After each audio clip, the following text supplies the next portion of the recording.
Donald Trump wants you to think that the Epstein files have been released, and I'm fully serious here. He wants you to believe that just because he told MAGA to vote for the release yesterday means that he's for transparency, and he's been transparent, and we should all just move on. But the opposite is the case. Donald Trump, now more than ever, is working tirelessly to block the release of these files alongside Pam Bondi. It has never been more important to talk about Epstein because as Donald Trump pretends that he is for transparency, we know what is happening behind the scenes. And Pam Bondi just admitted that they are going to be covering up these files, and then ran away from her press conference with Kash Patel and Todd Blanche. We are going to get into it all, but before we do, if I could quickly ask you to leave a like on this video, and if you haven't already and you enjoy our channel, to hit that subscribe button because it goes a long way in supporting our work. Now, before we get into this press conference and Bondi and her stooges running away, I want to start with what Jasmine Crockett said about the Attorney General because it's spot on and the reason why we all need to pay more attention than ever.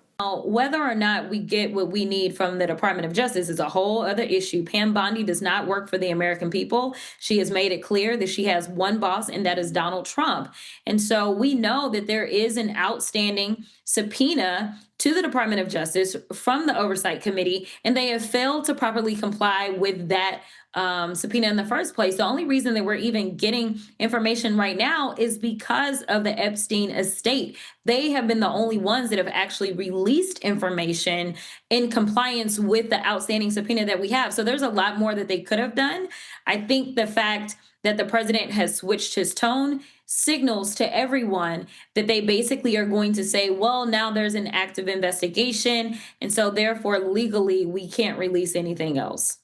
Pam Bondi works for Donald Trump. She does not work for us. Todd Blanche literally works for Donald Trump. That is his personal attorney, and he is continuing on in that capacity. I do not care if he is the Deputy Attorney General. He obviously works for Donald Trump. Kash Patel has spent the past 5 years writing children's books about Donald Trump. Do you think any of these people will do anything if Donald Trump doesn't want them to? No. And they all had the power to release these files, and they are all now working overtime to release just enough to share a little here and a little there and pretend like this investigation is done and we should all move on, but that will never be the case. We must always keep pushing for a greater release, especially when Pam Bondi is just speaking vaguely like this.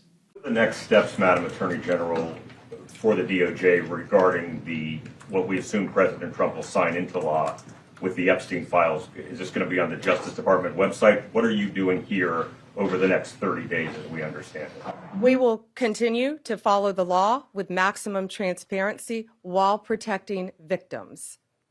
Yeah. When you say follow the law, Madam Attorney General, do you mean that you will provide all the files by 30 days? We will follow the law. The law passed both chambers last evening. It has not yet been signed, but we will continue to follow the law, again, while protecting victims, but also providing maximum transparency. Follow the law? This is the most lawless administration in history. You don't even follow the law when Congress appropriates funds. You want us to believe that you're going to follow the law when they tell you to release the Epstein files, information that is the most damaging documents, emails, photos, videos in the history of the presidency? Of course not. Nobody believes that. Nobody thinks that's going to happen, especially when you've launched an investigation as a tool to prevent more information from coming out, and Bondi admitted to it. The issue with the new information that you just indicated, is the department seeking information perhaps from the Epstein estate because Mr. Blanche did not have that information when he interviewed Ghislaine Maxwell? What new information, and would you limit the new investigation to just those named persons that the president talked about, or is this a broad, open-ended investigation? I would refer to the Deputy Attorney General's post that he put out on X, and we're not going to say anything else on that because now it is a pending investigation in the Southern District of New York. You're on point. We know what they are doing. We see their game clearly. It is obvious that they are doing everything they can. They're putting every roadblock in place to try to block the release of the Epstein files. And they are terrified of being asked questions about it, because every time that Pam Bondi is asked a question about the Epstein files, she puts her foot in her mouth and just essentially admits to the cover-up, or does admit to the cover-up, or sends one of her stooges out there as a meat bag to get in the way of the fire, which is what she did with Todd Blanche, who addressed the bill that was passed last night in the House and the Senate to force the release of the files. And what did he have to say about it? Well, he gave away the whole game, and then Pam Bondi and the whole gang ran away. You know, the law has carve-outs to protect victims and to protect information surrounding victims, which is what we do not only in this case, but in every case. So it's a fair question, but neither the House nor the Senate's version, the same version, suggested otherwise. So. Thank you all. They are terrified. And I didn't play every clip of that press conference because I didn't need to. Every time Pam Bondi was asked a question, guess what she said? We will follow the law. Follow the law. Well, what Pam Bondi isn't telling you is in that law about the release of the Epstein files, there's a line about threats to national security. And of course, we can understand that. The agencies that were responsible for collecting this information, certain witnesses that need to be protected, we do not want to put those people in harm's way. But Mike Johnson has already said that he doesn't want information about the Epstein files to be released that could potentially be harmful to people's reputations, because that's a matter of national security. But he wasn't saying it as it relates to maybe an FBI informant. He was saying it as someone who, in his words, had dinner with Jeffrey Epstein, knew him, was a friend of his, but didn't know the extent of his crimes. That he doesn't want to out those people or hurt their reputations without enough context. Well, the context is the files. The files show everything. If you want the context, release the files. But they are already plotting the little words that they're going to use to justify their actions, the semantics of it all, to prevent a full release. I am telling you, it has never, ever, ever been more important to talk about Epstein than right now. This next 30 days, in which Pam Bondi is going to try to block the release of these files in every which way possible, will be the time in which we need to talk about Epstein the most, where we need to push for the most transparency, because Donald Trump and the Republican Party are attempting to rewrite history right now. They are telling you that the vote yesterday only happened because of them. That is not true. Republicans yesterday did not vote for the release of these files because Donald Trump told them to. It is because he couldn't tell them not to. Donald Trump is furious with Mike Johnson right now for, in his words, getting outmaneuvered by Democrats.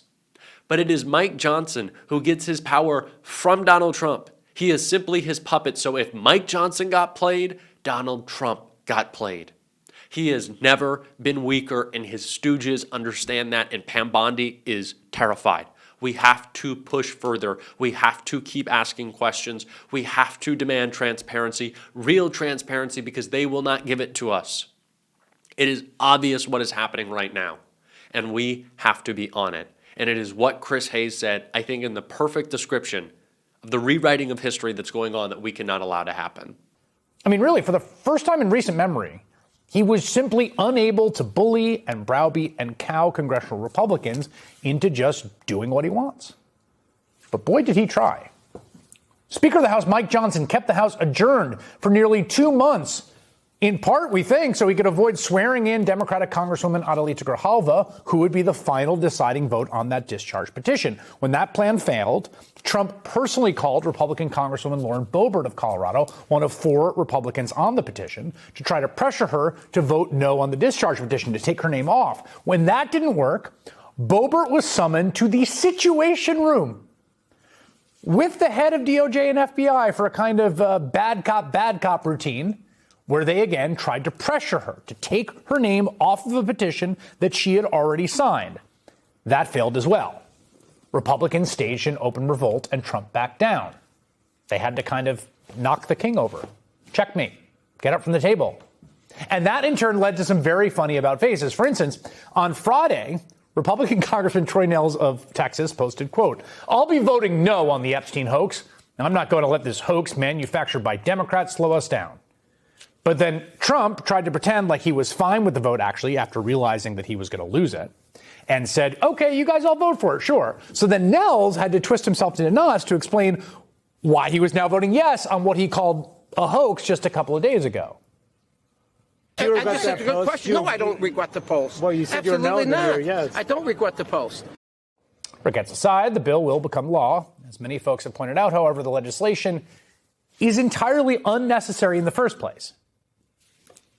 Let's be crystal clear. Trump has the power to release the files today. He does not even need a vote.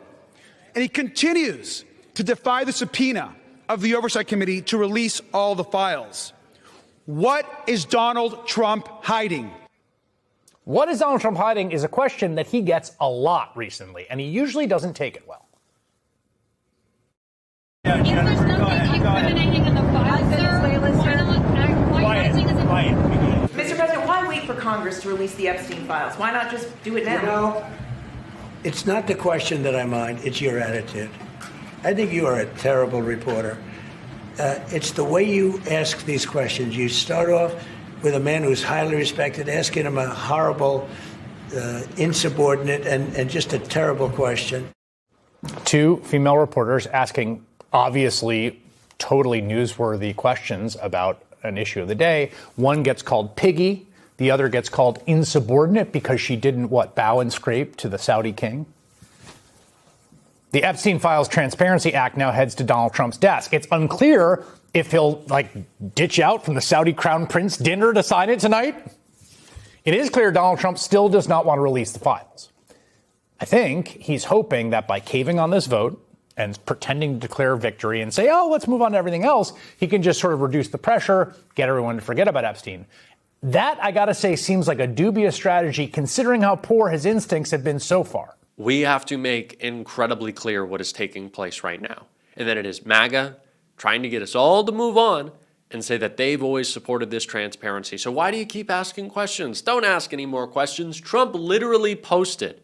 He is too busy running the country as he falls asleep in the Oval Office and golfs every other day, and so he can't be bothered with Epstein. That is not true.